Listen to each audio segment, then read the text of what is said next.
merasa sangat tersiksa. Melihat Leon meringis dengan wajah tersiksa, Tony dan Jidan berlari menghampiri sang bos.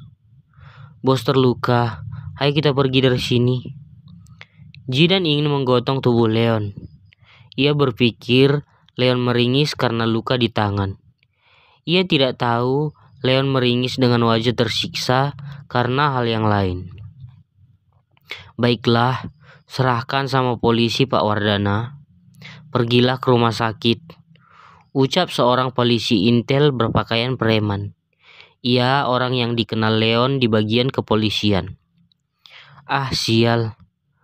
Leon menggigit kepalan tangannya dengan kuat, menahan hasratnya yang kian semakin bergejolak. "Bos, kita akan ke mobil.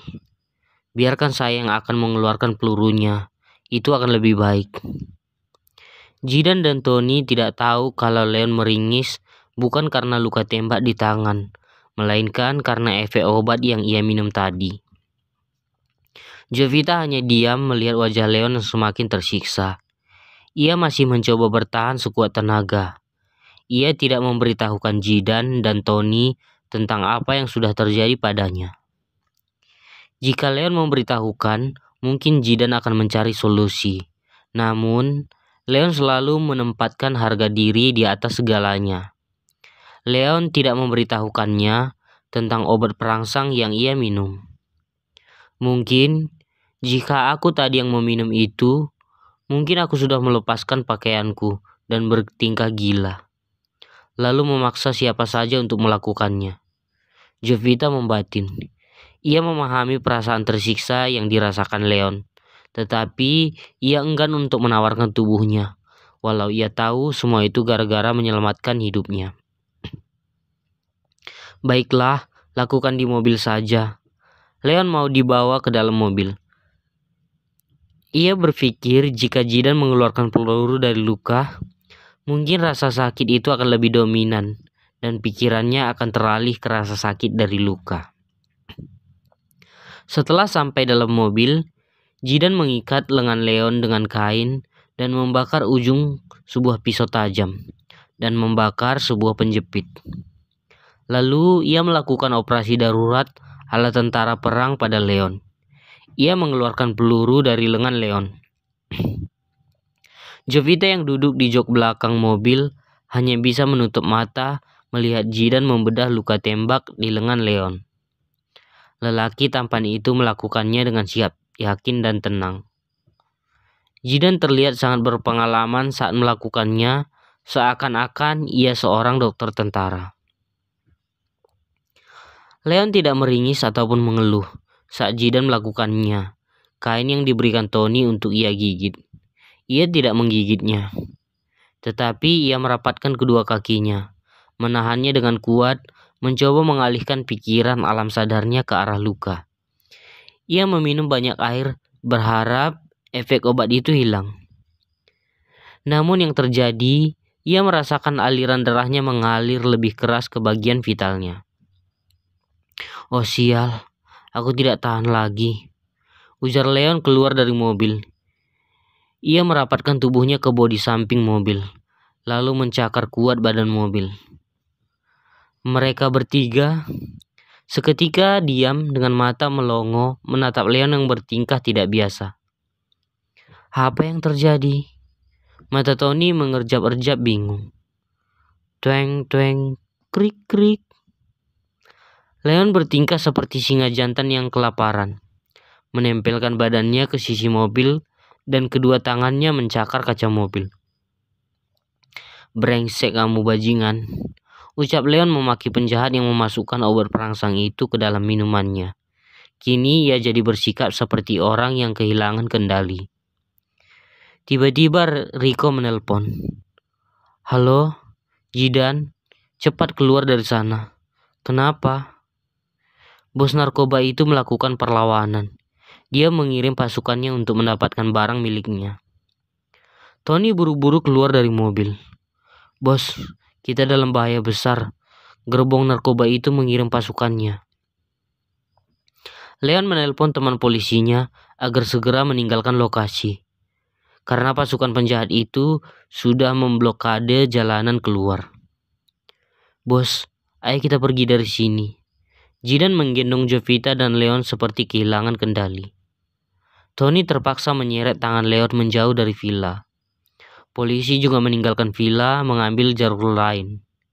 Jika polisi sampai melawan baku tembak akan terjadi dan akan banyak korban jiwa. Dan bisa dipastikan polisi akan kalah karena penjahat itu datang dengan jumlah yang banyak. "Bos, berhenti di sini. Saya akan mengambil mobil dengan diam-diam." Jidan mendekati villa itu kembali dan masuk ke dalam mobil dan melajukan mobil. Ternyata aksi nekat itu dilihat salah seorang anak buah penjahat. "Ayo masuk, cepat." Jidan tancap gas. Bahkan ia tidak menghiraukan tangannya yang terluka beberapa hari lalu saat Salsa menjatuhkan Ford. "Mereka ada di sini, tangkap!" teriak salah seorang dari mereka. Maka aksi kejar-kejaran pun terjadi. Mobil penjahat itu mengejar mobil yang dikendarai Jidan. Ia terus melaju melewati jalanan terjal. Ternyata para penjahat itu semakin banyak. "Bos, kita tidak bisa selamat.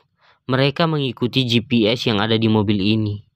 Mereka akan mengikuti kita kemanapun pergi. Dan Rico bilang semua jalanan untuk turun sudah diblokade sama mereka. Bos, saya akan turunkan di sini dan kalian berjalan dari setapak menuju villa. Saya tidak bisa mengantar sampai ke sana karena penjahat itu mengikuti kita. Saya akan mengalihkan perhatian mereka."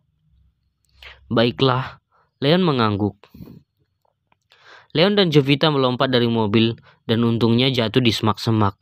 Dan mulut Jovita dibekap karena mereka dikejar bukan hanya menggunakan mobil, tetapi dengan motor cross. Setelah mereka pergi, Leon membawa Jovita berjalan, melewati jalanan gelap. "Kita akan kemana?" tanya Jovita dengan napas terengah-engah. "Kita akan ke villa. Berjalanlah sedikit lagi. Akan tiba," ucap Leon menyeret tangan Jovita. "Kita sudah berjalan sangat jauh melewati hutan gelap ini, Pak Leon. Apa masih jauh?" "Sebentar lagi," ucap Leon merasa tubuhnya berkeringat dingin. Darah di tubuhnya semakin terasa mendidih. "Kita akan ke rumah siapa?" tanya Jovita penasaran. "Kita akan ke villaku," ucap Leon dengan napas yang semakin memburu. "Sial, aku merasa sangat tersiksa." Leon menyeka keringat di dahinya dengan kasar. Setelah berjalan sekitar 30 menit dari jalan setapak, akhirnya Leon dan Jovita tiba di sebuah villa yang terlihat unik karena dibangun menggunakan batang-batang kayu sebagai tiang. Dari luarnya terlihat sangat mistis. Pahatan kayu besar dan warna kayu itu coklat gelap. Villa ini milik bos naga. Dari luar terlihat sederhana, namun di dalamnya siapa yang menduga. Di dalamnya sangat mewah dan dilengkapi peralatan keamanan yang sangat canggih. Leon menekan bel. Seorang lelaki berbadan tegap membuka pintu. Setelah Leon mengucapkan kaca kunci, barulah pintu dibuka. "Bos, selamat datang." Lelaki itu bingung melihat Leon yang terlihat berantakan. Leon tidak menjawab, tetapi yang melongos ke arah dapur, membuka kulkas, memasukkan kepalanya ke dalam freezer. Jovita hanya diam menatap Leon. Ia merasa kasihan karena Leon terlihat begitu tersiksa disebabkan efek obat tersebut. Setelah memasukkan kepalanya, beberapa detik dalam kulkas, ia meminum air dingin begitu banyak dan seperti orang kesurupan. "Bos, apa terjadi sesuatu?" tanya anak buahnya yang berjaga di villa itu. "Bawakan Nonhara ke salah satu kamar," pinta Leon. Walau ia tersiksa saat itu, ia tidak mau meminta pada Jovita, karena ia sudah berjanji tidak akan melakukannya lagi ataupun menyakitinya. Jovita tidak menolak. Ia mengikuti lelaki bertubuh tegap itu menuruh ke kamar untuk istirahat, membawanya ke salah satu kamar dan kamar yang biasa Leon tempati.